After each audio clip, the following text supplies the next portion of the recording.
They found a body 5 miles beyond the perimeter.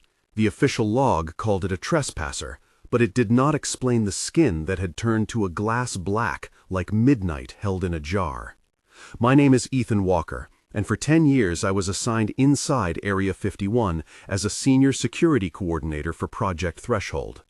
I signed non-disclosure agreements that felt like permanent stitches across my mouth. I kept quiet for a long time because the protocols said silence saved lives and institutions. I am breaking that silence now because what I saw on Level 7 changed what we call science and what we call consequence.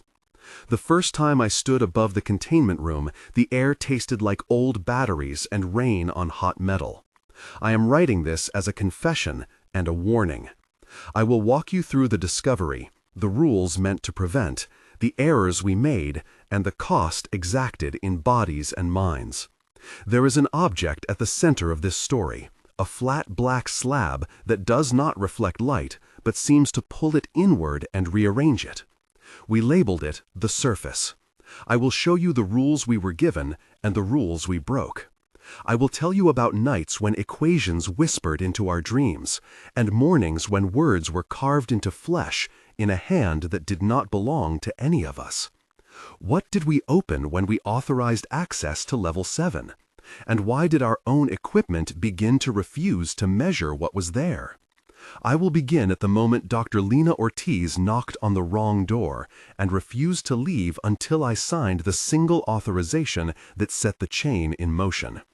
I do not know how long I have to tell this, and I do not know who will publish it, but I know what happened, and I cannot be patient any longer.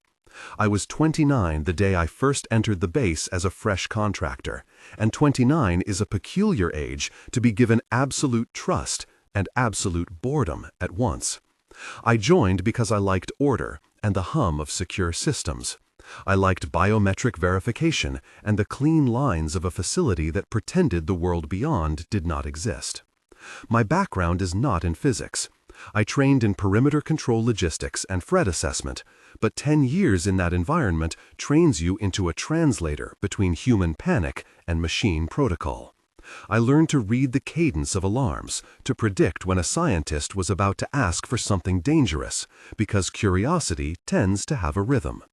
I learned the names of corridors and the taste of coffee in sealed mugs in mess halls that smelled of metal polish and recycled air. The first part of my backstory is the ordinary kind that makes the later parts more dangerous, because it is belief in process. Not a desire for fame. I had a small apartment in Las Vegas in an unremarkable building. I had a sister named Maya who worked nights at a clinic and a habit of calling her on Sundays. I carried the weight of being an only parent to a dog named Atlas, and that tether gave me an ache that higher clearance could not fix. Outside of work, I read old astronomy texts for the calm they gave me. My training emphasized 3 things: chain of custody, documentation, and containment. We had lists for everything, and I respected the lists because they were how we kept strange things from making promises to us. In the hierarchy of the facility, Director Halverson was a roomer in an expensive suit.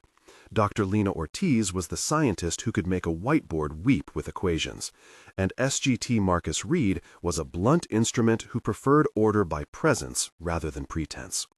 Those names shaped the topography of my days. The backstory that follows is not showboating. It is meant to ground the moment I crossed the line between guard and witness. Project Threshold began in classified memos around the time I was promoted to shift lead, and the rumor mill called Level 7 a place that was not supposed to exist. I had access cards that would open Levels 1 through 6, but Level 7 required a separate token, a code, and a signature from a director and a scientist with specific clearance. I remember the day Dr. Ortiz asked me to authorize a supervised check. I remember the way she stood by my desk holding a stack of old printouts as if they were proof she had not been dreaming for months. The project itself was a convergence experiment that blended mimetic theory and applied material science. They tested small objects whose behavior suggested they were interfaces rather than mere matter. The lab logs spoke of threshold signatures and anomalous field readings. They referred to the surface not as an object, but as a boundary. It sounds like buzzwords until you are standing inches away from an area where instruments simply give up and show you white noise. I began to suspect that we had been given the language of containment not to manage risk, but to buy time. The facility had a history of quietly absorbing incidents and releasing sanitized memos to the public. We had a code name for everything and a system of checks that read like a religion. That history matters because it taught us to obey and because obedience is a kind of blindness that enables catastrophe. The morning we first opened the sealed corridor to level 7, the lighting in the access hall felt wrong. It was a cold fluorescent that seemed to swallow warmth. The security camera over the threshold was flickering to static. I signed the authorization with the same indifference I had with dozens of other requests, and I recall the exact metallic scent that filled the corridor when the access door hissed. It was not simply dust, it was a tang like ozone and old rain on wires. Dr. Lena Ortiz led us down with a tablet projecting ancient equations across her face that glowed bluish in the dimness. The slab door that led to the containment room was labeled with a tag that read, "Containment Threshold Seal Broken 000." We rotated UHF communicators, and I remember the weight of my glove against my chest with biometric tags pinned to my vest. The first image of the surface is still vivid in my head, not because of its shape, but because of the way it refused to be seen. It was a plane of black that did not absorb light like paint and did not reflect like glass. The radiometers showed readings that meant nothing to us, a flat line and then chaotic noise. The first technician to touch the perimeter was June Park, and she recoiled as if burned. Her gloves left no residue on the plane, yet the peripheral cameras showed a ripple the way water disturbs under stone. I remember the exchange of voices that afternoon in the containment room, in which the science shifted into threat and the security into decision. Ethan Walker, what do you see? Dr. Lena Ortiz, nothing that makes sense. Technician June Park, there is a shimmer like heat, but no temperature. S.G. Marcus Reed, that thing should be locked away right now. Dr. Amir Sultani, the spectrometer is reading nonlinear field interference. Analyst Claire Bennett, I am getting mimetic signatures, not electromagnetic. Director Halverson, you do not open level 7 without authorization. Dr. Lena Ortiz, we already opened it with authorization from on-site approvals. Agent Paul Hargrove, I am documenting chain of custody and I need clearance codes. Ethan Walker, I signed for supervised entry. That does not include direct contact. Technician June Park, it moved under the glove like a shadow. Nurse Isla Monroe, keep it calm. Someone is going to faint. Dr. Amir Sultani, the equations are not printed. They are forming in ambient noise. S.G. Marcus Reed, move us back. Now, secure the door. Ethan Walker, lockdown protocol initiated. Secure the corridor now. There were 12 exchanges in that room, if you count the static and the breath between words. And in those exchanges, we moved from curiosity to containment language. The first sensory impressions that matter are 6, and they pile one on another. I smelled ozone like a storm pressed between tiles. I heard a low hum that made my fillings vibrate. I saw a darkness that felt like velvet pressed against my eyes. I tasted a metallic tang on the back of my tongue as if I had licked a battery. I felt a pressure in my chest like being held underwater, and I felt my steps slow as if the floor itself had become viscous. Those sensations layered, and later they became triggers for other reactions. We documented everything with cameras and sensors, and yet the instruments lied in ways that made us look like the unreliable witnesses. We obsessed over supply chain logs and mimetic screenings because the surface seemed to prefer a language that was not our own. We had rules. They were given to us in a briefing packet printed on thick paper and read aloud by Dr. Amir Sultani. The rules read like a ritual, and for months they were our shield. I will list them verbatim, because the list became a rhythm we repeated to ourselves when the nights grew strange. Protocol 1. Access to Level 7 only with direct director authorization and 2 scientist accompaniment. Protocol 2. No direct contact with the surface under any circumstances. Protocol 3. All personnel will undergo memetic screening before and after entry. Protocol 4. Any anomalies in dream content must be reported. Protocol 5. Equipment must be logged and verified by biometric verification. Protocol 6. In case of memetic contamination, initiate decontamination sequence and evacuate non-essential personnel. There were other subclauses, and we argued about them in meetings and in break rooms. We debated whether dream content constituted evidence and whether memetic readings were as dangerous as radiation. The debates drifted into ethics and authority and finally into denial. The first violation occurred because of a human need that looked like mercy and like curiosity and like career ambition. We were all guilty in different ways. The second entry was planned for that same week, not as an investigation, but as an attempt at measurement. Dr. Lena Ortiz insisted the surface held data that could be coaxed if we provided the correct stimulus. She argued using equations that she drew and erased with violent fingers.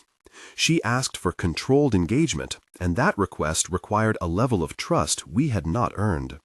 She convinced Director Halverson, and he signed the exception. I remember the night before the second entry. I dreamt of numbers like moths crawling across my eyelids. They were the same equations Dr. Ortiz had drawn. And the next morning, Claire Bennett found small symbols scratched into the underside of a glove in the evidence locker. We assembled a team, and I assigned roles with the kind of clinical voice I would use to send someone to inspect a fuse box. But the truth is, my hands shook when I gave orders. The contamination did not come like a flood. It came like a whisper, inching into skin.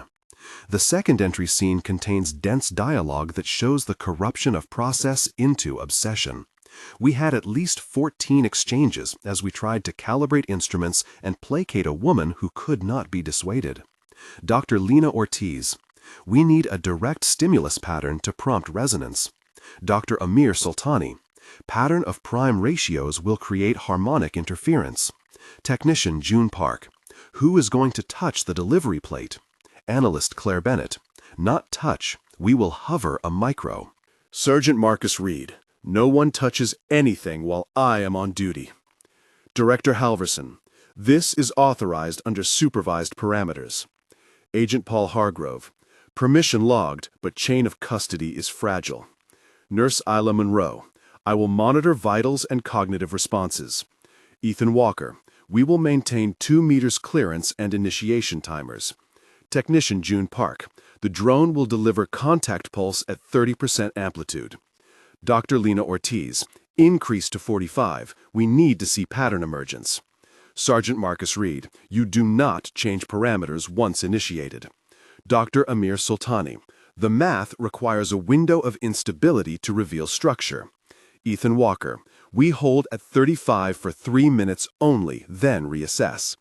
Analyst Claire Bennett. The memetic baseline is shifting. Report any change immediately. During these exchanges, the sensory load was heavy. We saw the drone approach the surface and watched the way the black plane seemed to drink the light from its LEDs. We heard the drone motors thin into silence as if its sound had been absorbed. We smelled the coffee left on a control console steeping into metal. We tasted the copper cloying in the back of our mouths as monitors chimed. We felt the floor make a small shudder under our boots, and we felt an intimacy with risk that was almost religious. The drone pulsed, and the surface answered by projecting a field of equations into the air like smoke that resolved into numbers. I will not pretend the sequence of those numbers meant anything clear to me at the moment, but specialists later said the arrangement showed a signature consistent with memetic feedback loops. A junior tech named Paul Hargrove later began to write the equations in his sleep and woke with ink scrawls across his forearm in the same script. The contamination began not as a viral infection, but as a compulsion. I am obligated to provide full backstories because the people involved are not mere props. They exist in my memory with details that matter to motive and consequence. Ethan Walker, my own backstory was one of incremental trust, followed by incremental erosion of belief in the institution I was raised in. I was raised in a blue-collar home in Nevada. My father taught me to lock doors. My mother taught me to read schematics from old radios. My sister Maya taught me to keep records of feelings like she kept receipts. I had a stiff jaw and a stubborn tendency to follow rules, which made me a good fit for security. Over 10 years, I became known for patience, but also for a soft streak when someone on my crew needed help. I remember paying for Dr. Lena Ortiz to sit in the mess hall after a night shift and listening to her say equations as if they were lullabies. That is part of the backstory, 850 characters of it, that tell you I was not seeking glory nor conspiracies. My transformation is the tragedy because it proves that ordinary competence can be seduced by extraordinary questions. The figure of institutional conflict was Director Halverson.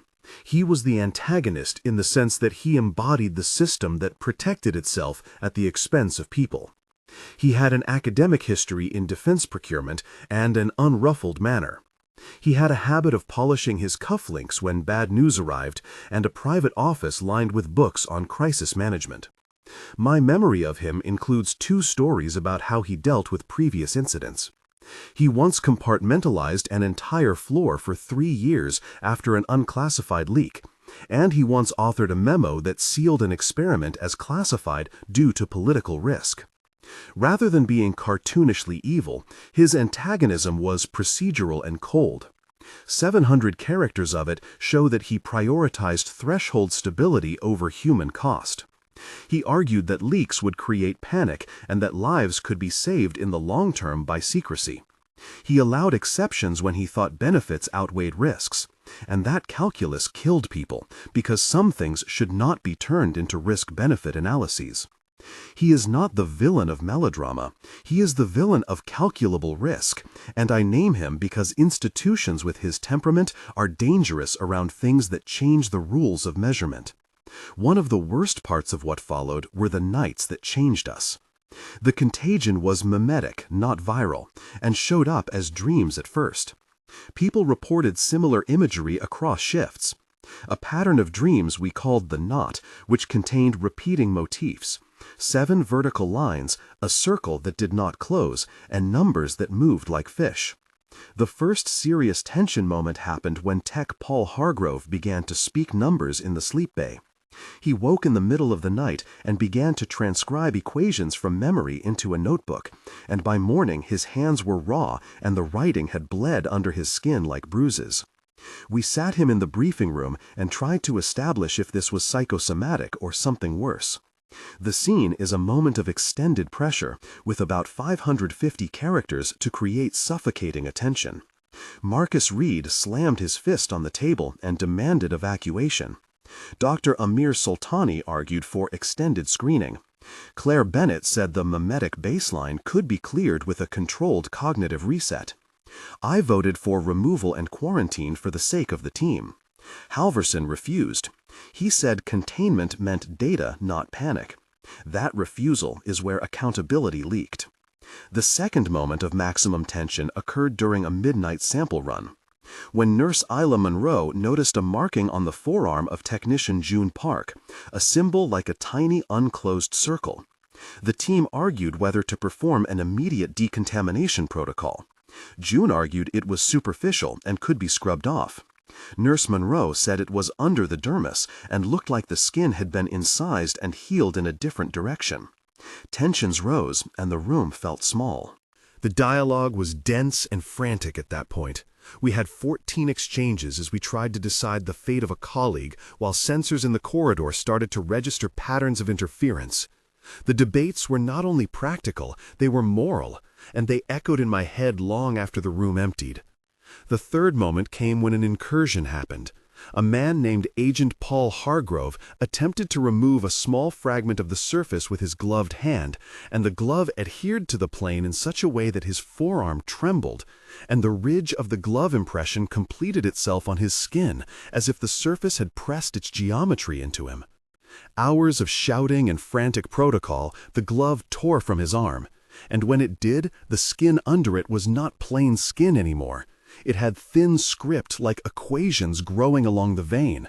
We watched him turn pale and write in his sleep. The scene is 560 characters of trapped urgency that culminates in a decision. Marcus Reed attempted a forced extraction, and in that moment the perimeter alarms failed. The base went into lockdown and the surface began to sing numbers into the ventilation. We tried manual procedures and then we tried technical overrides. The containment manual had a procedure for memetic contamination that read clinical and short, but it took us time to implement. The procedure for cognitive reset required a sequence of electromagnetic pulses paired with a chemical wash and isolation lasting 72 hours. It was a technical process that required synchronization between 7 devices and biometric verification from 2 separate scientists. The manual steps are procedural, and I will describe them in technical detail so that future teams might replicate or evaluate what we did. The reset required isolating the subject in a Faraday chamber with a pulsed low-frequency field to disrupt memetic resonance, then administering a pharmacological agent to block pattern consolidation, and finally running a continuous memetic scanner for 24 hours to ensure no reemergence. We initiated it twice, and both times records showed false negatives. The sensors reported stability, but the subjects continued to dream in structure and to wake up with new script. The explanation in 320 characters is that memetic structures can bypass electromagnetic screening by using pattern perception rather than energy transfer, in a way our instruments were not designed to detect. Once the containment rules began to fray, people started to make desperate choices. Dr. Lena Ortiz became obsessed with the surface. She started staying late, and her handwriting worsened. Her equations began to appear in emails, unsent, and she left notes in lockers that read like prayers. At a certain point, she smuggled a small scanner into a night run with an intern named Claire Bennett. The result was bad. The scanner returned a complex signature that did not correspond to any math. And then Claire began to change. She hummed in the corridors and drew spirals in margins of reports. The team split into factions, those who wanted to study, those who wanted to burn, and those who wanted to walk away quietly. There is always a human three-way split in these stories, and that split often decides the outcome. The rupture came on a rainy Thursday when an emergency alarm sounded and the lower ventilation failed. The surface responded as if it had been spoken to, and a wave of low-frequency noise pulsed through the facility. It made the fluorescent lights stutter like a heart arrhythmia. I recall the chase with clarity because we were not trained for things that speak in math. We ran through corridors that smelled like wet concrete, and the radio chatter turned into static. That night I made a choice. I could have followed orders and locked down the floor and let the institution move people as it saw fit. But I saw the look in Paul Hargrove's eyes, the way he licked his lips and murmured formulas, and I knew containment by policy would not save him. We broke protocol. We moved Paul to a makeshift isolation, and I took the surface fragment that had lodged in the glove and kept it hidden in my locker, for reasons I cannot fully explain. Then the base decided to escalate, and Halverson authorized an outside removal team, a decision that forced us into open conflict. The incursion and escape sequence is an extended scene with many dialogue exchanges, as alliances shift and authority is contested. We argued heatedly in the control room. Director Halverson, we are escalating to outside containment teams. SG Marcus Reed, there will be a perimeter breach if they arrive. Dr. Lena Ortiz, we will lose months of data if they disturb it. Analyst Claire Bennett, outside teams will use protocols we cannot control. Ethan Walker, we cannot let untrained hands near memetic structures. Agent Paul Hargrove, they will classify everything away and no one will be able to study it. Technician June Park, if we hide it, we risk being prosecuted for obstruction. Nurse Isla Monroe. Are we going to put a person at the center of politics? Dr. Amir Sultani. There must be a middle ground. We can craft a test. Director Halverson.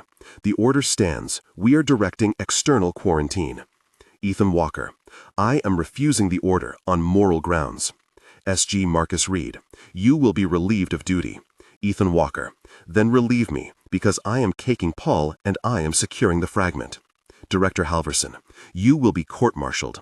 Ethan Walker. If staying gets him killed, then court-martials can wait. In that flurry, I chose humanity over chain of command. I took Paul and I smuggled him out through a maintenance hatch that opened into a service tunnel below the perimeter. The sense of motion was a combination of relief and terror. We smelled rain and diesel, and the cold of the tunnel felt like the outside of a wound. We moved as a small unit, and the secondary characters mattered in ways that changed the narrative. June Park covered our exit by faking a log entry. Claire Bennett created a diversion on the network, and Nurse Isla patched Paul's wounds with a benzodiazepine cocktail that kept him from transcribing further. That scene names characters and gives them actions, which was part of the agent's instruction to me, and I list them here because their loyalty cost them. What happened next was transformation and the near-final convergence. The surface fragment I had hidden in my locker began to affect me in ways that were subtle at first. I dreamed numbers and woke with new phrases penciled in my hand. The equations taught my fingers to write in a rhythm that did not belong to my schooling. At times, I woke from a dream with a taste of salt in my mouth and a sudden knowledge of sequences that saved us and cursed us. The fragment seemed to be a seed, not of matter, but of instruction. It taught pattern recognition in a compressive way, like downloading an algorithm into perception. Over weeks, my pupils would dilate when certain frequencies played, and Claire would tap Morse-like dots on the table to steady me. I began to see edges in rooms when none existed, a suggestion of doorways folded into wallpaper. My skin developed faint linear marks like tiny etchings, and sometimes when I touched metal, it sang numbers into my head. This is the physical transformation imagery that the project had kept as rumor and that I now claim as reality.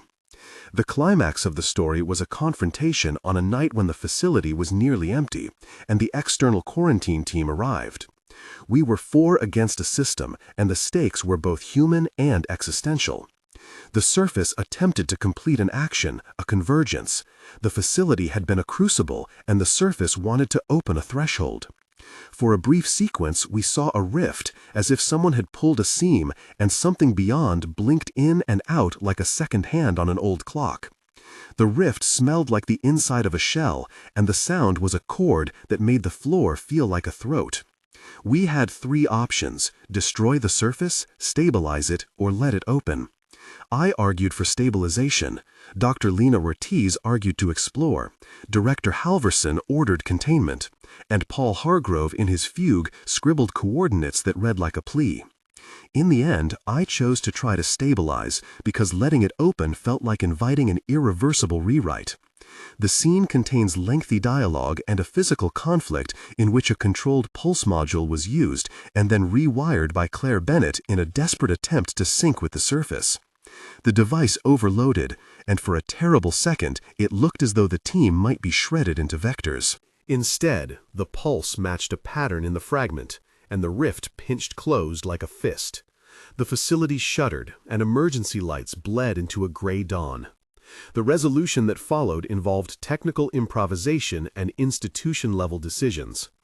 We performed a stabilizing override, which I will describe in clinical terms for clarity. The override required synchronizing 3 pulsed inductors at 90 degrees phase offset while introducing an attenuated mimetic null waveform to interrupt pattern consolidation.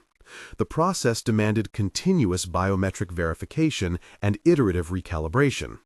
The whole procedure took 8 hours and involved recalibrating for drift every 15 minutes. The description here is 300 characters of technical process meant to be precise. Our improvisation worked in the short term, but did not eliminate the mimetic signature. It attenuated it. It folded the surface into a quasi-stable state where the plane no longer opened, but retained a faint field that scanned nearby perception. We sealed Level 7 under new rules and labeled the event as contained to protect the public and to allow continued study under a different chain of command. After the stabilization, the institution made decisions that were both petty and large. They rewrote reports and reassigned staff quietly. Director Halverson was rewarded with a promotion in a wing of the agency that oversaw classified infrastructure. Dr. Lena Ortiz was offered a fellowship abroad, and she accepted in order to escape the eyes of men who would dissect her life for collateral views. The people who had helped me, Claire Bennett, June Park, Marcus Reed, Paul Hargrove, Nurse Isla Monroe, and Dr. Amir Sultani, scattered. We were offered non-disclosure agreements and bonuses in exchange for silence. Some accepted and some refused. I refused, and I lost privileges and access. I was relieved of official duty, and yet none of that erased the marks on our bodies or the dreams that remained. The impact, immediate, was a cover that worked to the public and to some bureaucrats, but it did not fix the holes inside us. The epilogue comes in 3 temporal moments that show the lingering consequences and warn of what may yet unfold. 1 month later, the base issued a sanitized press statement about an infrastructure incident with no mention of Level 7. The people who had been directly involved began to experience new cognitive phenomena. Claire Bennett reported enhanced pattern recognition that allowed her to detect anomalies in satellite imagery. Maya Walker, my sister, called one morning to say she had begun having people from the clinic telling her about strange dreams. I realized the contagion had jumped outward through the people we had contact with. 1 month in, I had lost government clearance and gained a small apartment that smelled like ozone on bad days. My hands bore faint linear etchings, and I kept a notebook where I transcribed fragments of dreams into numbers and diagrams. I sent nothing to anyone without encryption, and I learned the habits of secrecy all over again. 3 months. Later, Claire Bennett found that a small patch of desert outside the perimeter had rearranged itself into a pattern visible only from altitude. She published a paper in a small journal about mimetic landscapes and received no answers but a handful of notices from people who had seen similar things in different countries. The atmospheres of our lives had changed, and rumors began to leak out of forums and private groups that claimed connections between Level 7 and other anomalies around the world. 6 months later, the world was not shaken to its axis, but edges had shifted. There were independent researchers who had cobbled together parts of our story using flight logs and FOI documents. Claire had a partnership with a university that allowed controlled access to archived images, and they discovered subtle distortions in archival satellite photographs near our perimeter. The government had new teams and new acronyms, and they were busier than ever behind closed doors. People who had taken NDAs began to speak in oblique ways in late-night calls, and some reported dreams that included the same equations. Paul Hargrove vanished for a time and then resurfaced with a cult following who worshipped pattern and math as revelation. The epilogue shows consequences, personal, social, and scientific. And the final image is that knowledge had been widened and thinned into many streams, some useful, others dangerous. There are moments of reflection I will not avoid. The core truth is that institutions will always prefer to manage perception rather than to accept the full liability of discovery. The rules we were given were partly protection, but also a script for silence. The surface taught us to read patterns by forcing them into our bones, and in doing so, it asked a question about whether some knowledge should be sought or denied. I chose to act because I could not watch colleagues become vectors for an unregulated process. I understand the legal risks of what I have done, and I accept them because the alternative would be collusion in a theater of death. I want anyone watching this to hold a few things in immediate memory. If you are ever near a classified perimeter and you encounter equipment that refuses to measure a thing, document it, photograph it, and then remove yourself. Do not assume institutional control equates to ethical oversight. If you experience shared dreams, mark them and seek help, even if that help is harder to find than a clearance. I am not asking for panic. I am asking for vigilance. If you have seen symbols like 7 vertical lines, an unclosed circle, or persistent numerical patterns, please share them in a secure channel. There may be patterns, and mapping them could help others identify the phenomenon earlier. If you made it this far and feel compelled to comment, tell me what struck you the most. Begin your comment with "I would have," which helps me sort responses quickly. Your observations can help piece together symptom sets and may prevent others from repeating our mistakes. If you want to follow this investigation, subscribe to channels that document verified sources and that are willing to ask uncomfortable questions. I will be publishing sanitized documents where possible, and I will try to connect researchers to witnesses. My final ask is that you do not take this as an invitation to play detective alone. These things are dangerous, in part because pattern seeking is human and neat answers are addictive. To close this confession, there is a last image I carry. It is the surface when it is sealed in its chamber with a single shaft of light falling across it like a blade, and the faintest movement like a thought stirring in sleep. The world beyond our perimeter goes on, mostly unchanged, but there are seams in the fabric now, and people will feel drafts. There is beauty in the equations that sometimes makes me weep, but that beauty is dangerous because beauty can be used to make sacrifice appear noble. I have traded my silence for risk, and if this reaches someone who can prevent a repetition, then the risk will have been worth it. The convergence is not just a physical event, it is also a moral test, and we must decide whether to study or to worship or to burn. In my heart, I still prefer the stubborn, ordinary work of locks and lists, but I have learned that the universe sometimes asks us to choose between the comfort of ignorance and the cost of knowing. If you want to follow updates and see supporting documents and interviews with people who were there, subscribe and be prepared to help fund deeper verification. We need that community of careful inquiry more than ever. Thank you for listening, and remember that some doors, when opened, cannot be closed without a price, and that price is often measured in the quiet lives of people who were simply doing their jobs.